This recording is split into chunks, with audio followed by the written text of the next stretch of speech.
घने जंगल में दो लड़कों को एक टोकरी मिली जिसमें चमकते हुए सोने के सेब रखे थे। भूख प्यास से बेहाल दोनों ने बिना सोचे समझे एक एक सेब उठा लिया और जैसे ही खाया वो उसके लाजवाब स्वाद में खो गए। तभी अचानक एक खूबसूरत लड़की सामने आई। दोनों को लगा कि शायद सेब उसी के हैं, लेकिन इससे पहले वो कुछ कहते और भी कई सुंदर लड़कियां वहां आ गईं। वे मुस्कुराते हुए बोली, चलो हम तुम्हें और भी स्वादिष्ट चीजें खिलाते हैं। दोनों खुशी खुशी उनके पीछे चल पड़े, लेकिन रास्ता उन्हें एक बंद गली में ले गया। वहाँ एक लड़की ने बड़े भाई को सेब खिलाया और अचानक दीवार खुलकर एक छुपा हुआ दरवाजा बन गई। तभी छोटा भाई भी वहाँ पहुँचा और अंदर गया, जहाँ उसने देखा कि उसके दोनों भाई सुंदर लड़कियों के बीच घिरे हुए हैं और मजे से खाना खा रहे हैं। उसे कुछ अजीब लगा।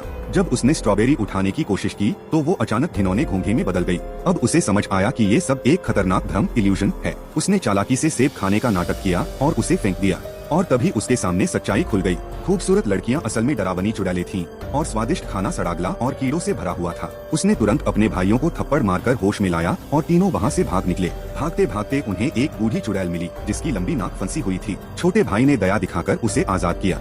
खुश होकर चुड़ैल ने उसे एक जादुई नक्शा दिया जो किसी भी चीज का रास्ता बता सकता था, लेकिन उसने चेतावनी दी, इस जंगल की कहानियाँ सच हैं, लालच में मत पड़ना। अब लड़के खजाने की तलाश में निकल पड़े। रास्ते में उनकी मुलाकात कुछ खतरनाक खजाना शिकारियों से हुई जो नक्शा छीनना चाहते थे। झगड़ा हुआ, पीछा हुआ और आखिरकार तीनों भाई एक ऊंचे झरने से कूद गए। आगे चलकर वे एक रहस्यमय दलदल में पहुंच गए जहां छोटा भाई अलग हो गया।